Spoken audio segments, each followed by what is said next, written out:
Bonjour à tous, bienvenue dans ce nouveau module de formation.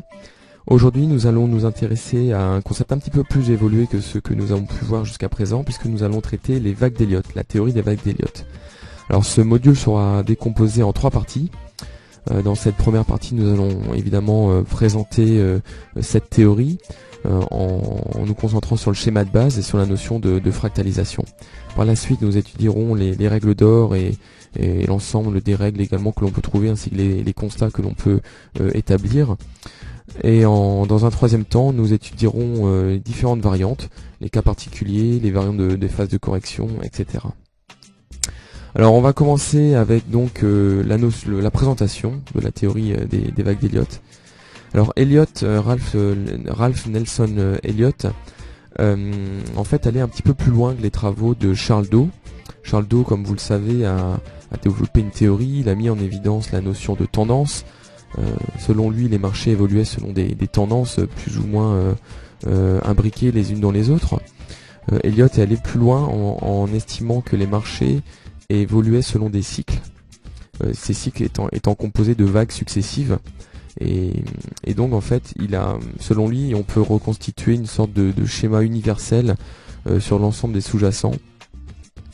Où on peut décomposer depuis le très court terme jusqu'au très long terme l'ensemble des évolutions des cours, le tout faisant partie d'un ensemble s'emboîtant, s'imbriquant, selon un principe en fait de fractalisation.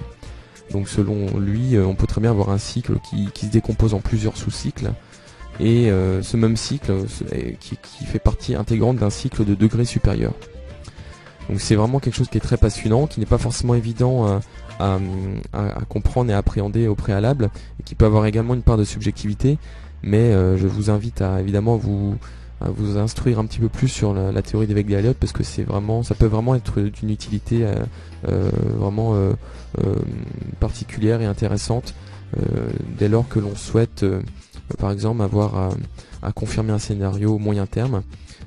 Savoir dans quelle partie du cycle on se trouve, ça peut vraiment vous donner des clés sur l'évolution probable des grands mouvements à venir. Également, si on est sur des plus hauts historiques ou des plus bas historiques, avoir un schéma heliottiste clair qui apparaît, ça va vraiment vous permettre éventuellement de savoir jusqu'où peut aller la tendance en cours. Évidemment, après vous pouvez coupler ça avec d'autres outils tels que les projections par exemple. D'ailleurs, puisqu'on parle des projections de Fibonacci, c'est Elliott qui a introduit ces notions-là. J'ai déjà parlé de Fibonacci dans un autre tuto, juste pour faire un petit rappel. Fibonacci est un mathématicien italien qui a mis en évidence la notion de nombre d'or. Le nombre d'or est censé être représenter ce qui est harmonieux dans la nature. En fait, au niveau des proportions, des pyramides, etc., on trouve un certain nombre de concepts, d'éléments qui nous font à chaque fois tomber sur ce fameux ratio nombre d'or, ce ratio de 1,618. Et Elliott a adopté en fait ce ratio pour l'intégrer totalement dans sa démarche, dans sa méthodologie. Et il a notamment intégré les notions de retracement et de projection. D'ailleurs, nous aurons l'occasion de revenir sur les notions de retracement un petit peu plus tard dans la deuxième partie de ce module consacré à la théorie des vagues d'Elliott.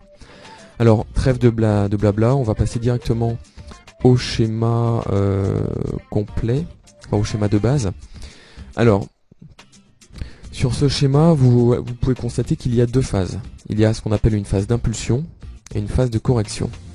Alors, je tiens à préciser que j'ai retenu un exemple d'un cycle haussier, mais on peut très bien avoir également l'inverse avec un cycle baissier. C'est-à-dire que les notions d'impulsion et correction sont évidemment connotées, mais il ne faut pas penser que l'impulsion est forcément à la hausse et une correction forcément à la baisse. On peut très bien être en présence d'une impulsion baissière et d'une correction haussière si on est en présence d'un cycle baissier. Donc ces notions connotées marchent vraiment dans les deux sens. Alors, une impulsion est en fait composée de 2 types de vagues. On trouve à la fois des vagues dites directionnelles et des vagues dites de consolidation. Alors les vagues directionnelles sont des vagues qui vont aller dans le sens de l'impulsion. Donc dans le cas présent sur ce schéma, on voit qu'on est dans le cas d'une impulsion haussière, comme j'ai expliqué. Les vagues directionnelles sont les vagues numéro 1, 3 et 5. Ce sont les vagues qui vont dans le sens de l'impulsion. Dans le même état d'esprit, en ce qui concerne la phase de correction, on a également deux vagues directionnelles.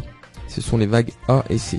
Même si elles sont baissières, de manière absolue, elles vont dans le sens du mouvement global, du mouvement de degré supérieur, qui est une phase de correction.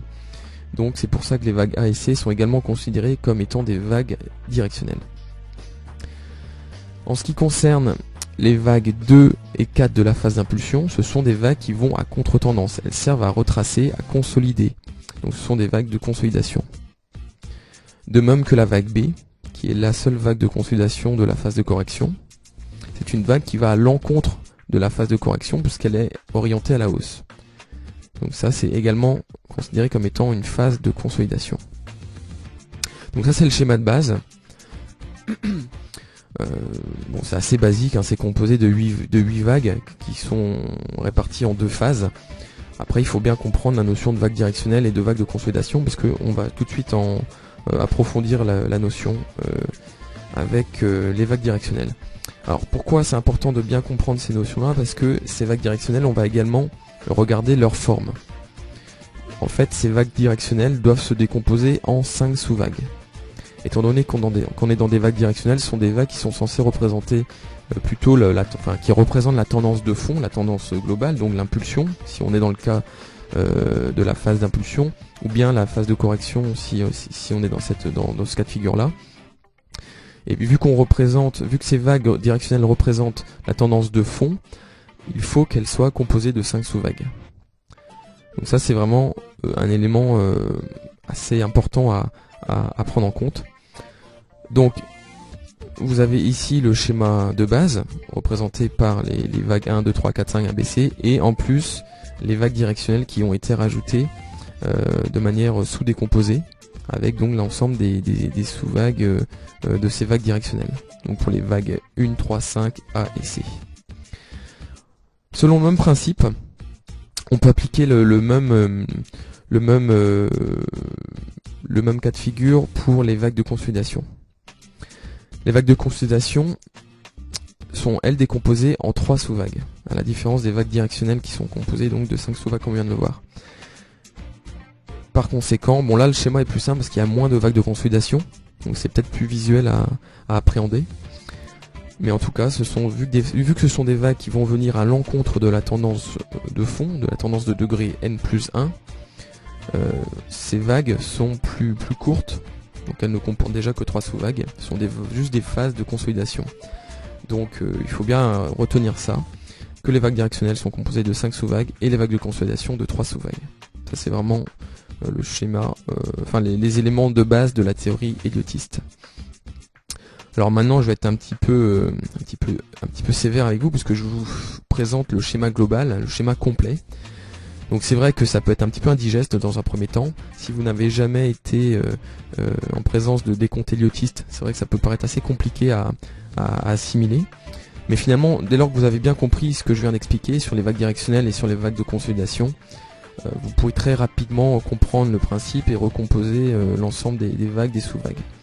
Donc là on a un schéma complet avec les vagues directionnelles et les vagues de consolidation et à l'intérieur de ces vagues directionnelles et ces vagues de consolidation, les sous-vagues qui sont représentées. Donc on va s'arrêter là pour la première partie de ce module sur la théorie héliotiste. Nous allons tout de suite nous retrouver pour les règles d'or et pour les constats. Si jamais vous souhaitez vous arrêter là, je vous souhaite une excellente journée. Je vous dis à très bientôt sur AT Chart pour de nouvelles formations en vidéo.